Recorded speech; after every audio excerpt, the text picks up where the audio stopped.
रस्सी जल गई पर बल नहीं गया। ये जो कहावत है वो आज के समय में आम आदमी पार्टी और उसके नेताओं पर बिल्कुल सटीक बैठती है। आम आदमी पार्टी के नेता दिल्ली विधानसभा का चुनाव हार गए, सत्ता उनके हाथ से चली गई, पार्टी 62 सीटों से 22 सीटों पर आकर सिमट गई, पर उनकी अकड़, उनका अहंकार अभी भी कायम है और वो लगातार चुनाव हारने के बाद से ही लगातार नरेंद्र मोदी पर हमला कर रहे हैं। उनका हमला जारी है भारत के प्रधानमंत्री नरेंद्र मोदी पर, यानी कि राजनीतिक हमला। बड़े बड़े विशेषज्ञ, बड़े बड़े राजनीति के धुरंधर और जो बहुत बड़े बड़े एक्सपर्ट हैं वो 2014 से ही ये समझा रहे हैं कि नरेंद्र मोदी पर हमला करना विपक्ष की सबसे बड़ी भूल है। और जब जब विपक्ष ने नरेंद्र मोदी पर हमला किया है तब तब उसको मुंह की खानी पड़ी है और नरेंद्र मोदी डबल पावर से उभर कर सामने आए हैं, यानी कि और ज्यादा पावरफुल बनकर सामने आए हैं। पर आम आदमी पार्टी अभी भी अपनी हार से सबक सीखने को तैयार नहीं है। इसी पर आज की चर्चा करेंगे। नमस्कार, मैं हूं अजय कुमार और आप देख रहे हैं मेरा यूट्यूब चैनल अजय हिंदुस्तानी। एक बार फिर आप सबका स्वागत है। दिल्ली विधानसभा के चुनावों में आम आदमी पार्टी को जिस तरह से करारी हार मिली, उसके बाद उम्मीद ये थी कि आम आदमी पार्टी बैठेगी और बैठकर समीक्षा करेगी कि चुनावों में उसका इतना बुरा हाल क्यों हुआ। जो पार्टी दिल्ली में कभी ना हारने का दम भरती थी और जिसको ऐसा लगता था कि दिल्ली में वो अजय है और कभी नहीं हार सकती दिल्ली में, उस पार्टी का इतना बुरा हाल। उसकी समीक्षा करने के बजाय आम आदमी पार्टी जिस दिन से मतगणना हुई है, यानी कि 8 फरवरी से लगातार भारत के प्रधानमंत्री नरेंद्र मोदी पर अटैक कर रही है, उनको टारगेट कर रही है। पूर्व मुख्यमंत्री आतिशी सिंह हो या फिर उनके पूर्व मंत्री गोपाल राय हो, लगातार आम आदमी पार्टी की तरफ से नरेंद्र मोदी को टारगेट किया जा रहा है। उनके जो प्रवक्ता टीवी शोज में जाकर बैठते हैं या जो मीडिया में बाइट देते हैं वो, हालांकि आजकल ज्यादा लोग बाहर नहीं आ रहे हैं, आतिशी सिंह और गोपाल राय ऐसे ही कुछ चुने हुए नेता या एक दो बार संजय सिंह, बाकी कोई बाहर नहीं आ रहा है। और ये लोग जब भी आते हैं ये नरेंद्र मोदी को ही टारगेट करते हैं। अब ये क्यों टारगेट कर रहे हैं ये जानने की बात है।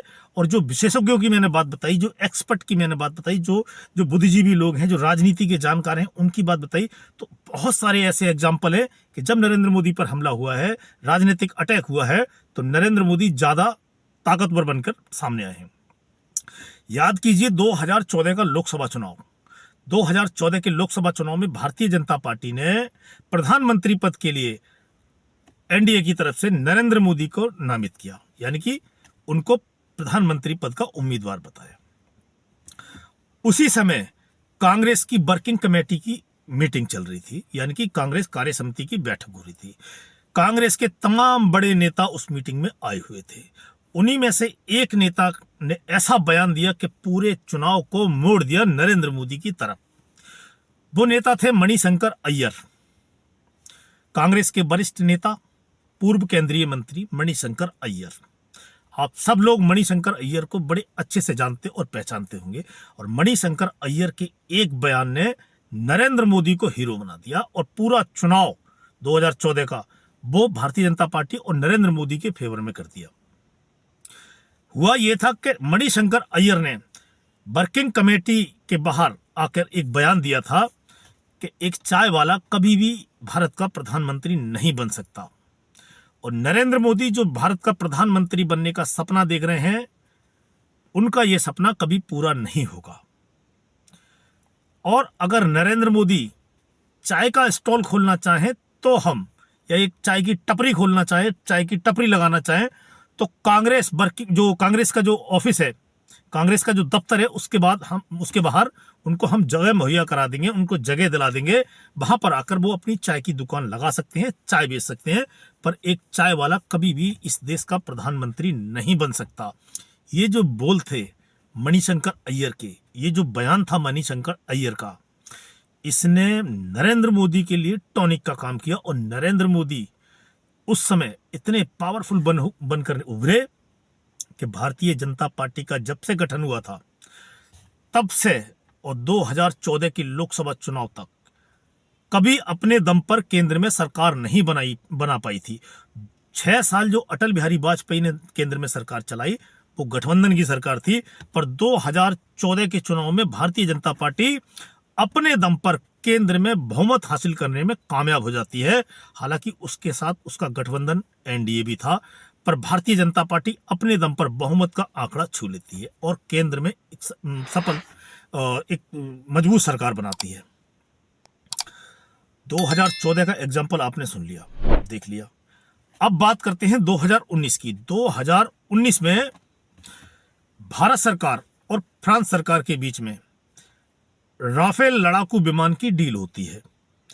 36 लड़ाकू विमान खरीदने के लिए भारत सरकार समझौता करती है फ्रांस सरकार के साथ।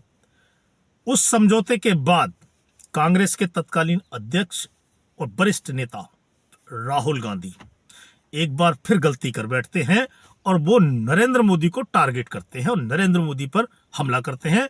और इस डील में ये जो सौदा था 36 लड़ाकू विमानों का, इसमें घोटाले का आरोप लगाते हैं और संसद से लेकर सड़क तक चौकीदार चोर है का नारा लगवाते हैं। अपनी जो पब्लिक मीटिंग होती है, जो रैली होती है, जो जनता के बीच में होते हैं, वो वहां पर चौकीदार चोर है का नारा लगाया जाता है और संसद से लेकर सड़क तक बवाल काटा जाता है।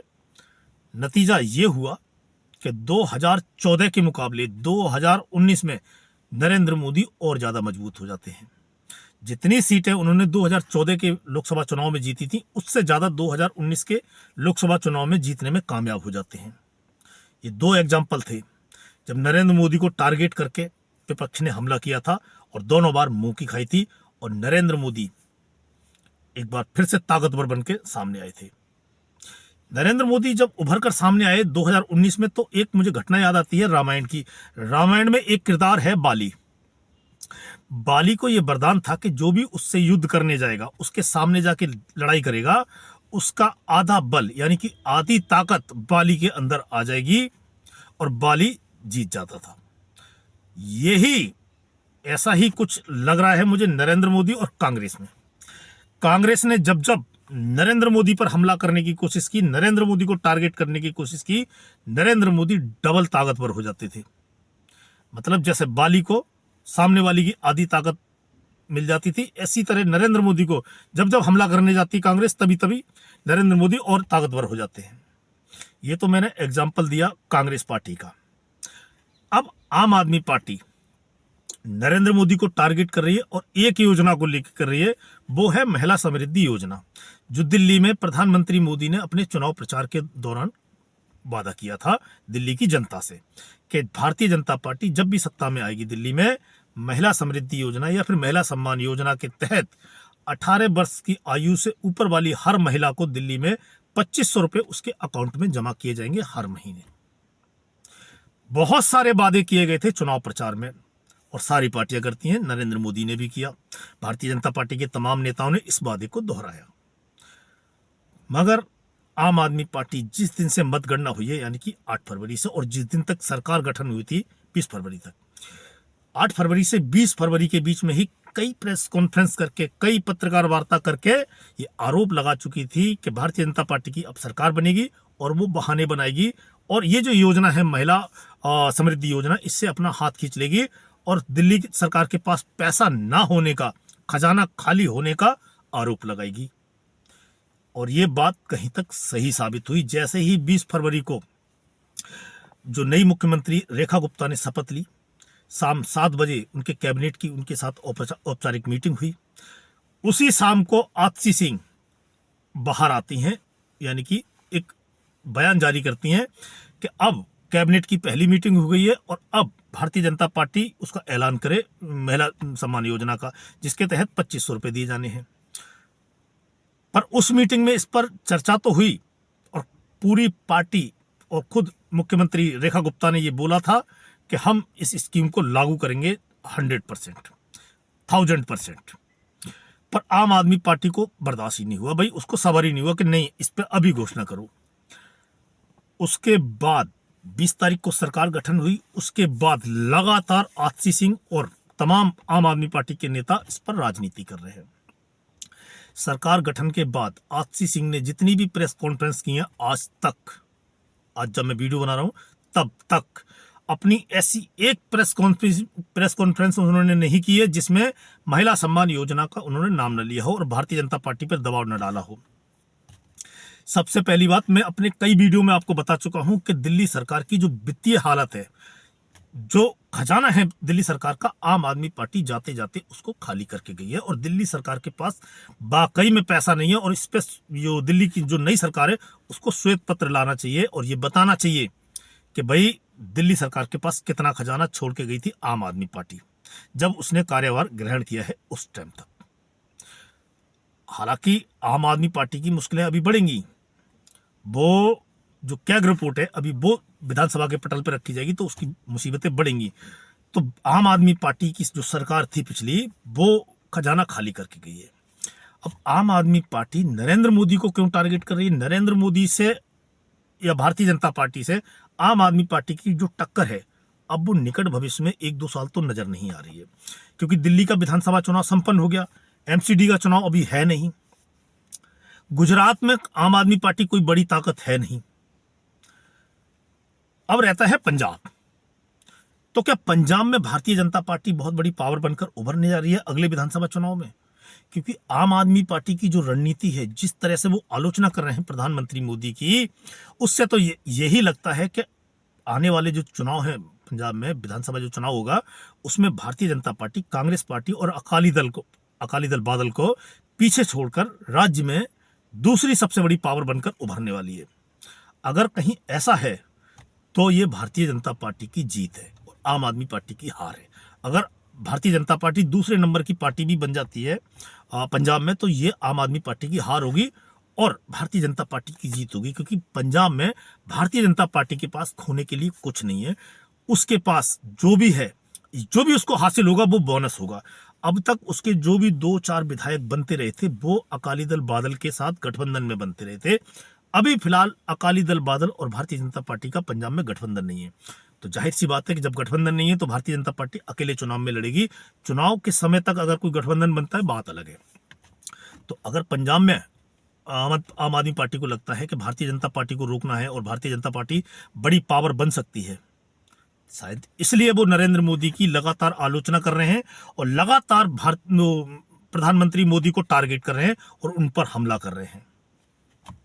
तो आम आदमी पार्टी और भारतीय जनता पार्टी की टक्कर सिर्फ पंजाब में हो सकती है और कहीं कोई नजर नहीं आ रहा है। या फिर आम आदमी पार्टी जो इंडी गठबंधन है उसके जो बड़े नेता हैं या उसमें जो पार्टियां हैं, उनको ये दिखाना चाहते हैं कि भारतीय जनता पार्टी के सबसे बड़े दुश्मन हम हैं और भारतीय जनता पार्टी की टक्कर हमसे है और हम ही टक्कर दे सकते हैं और भारतीय जनता पार्टी के सबसे बड़े आलोचक हम हैं।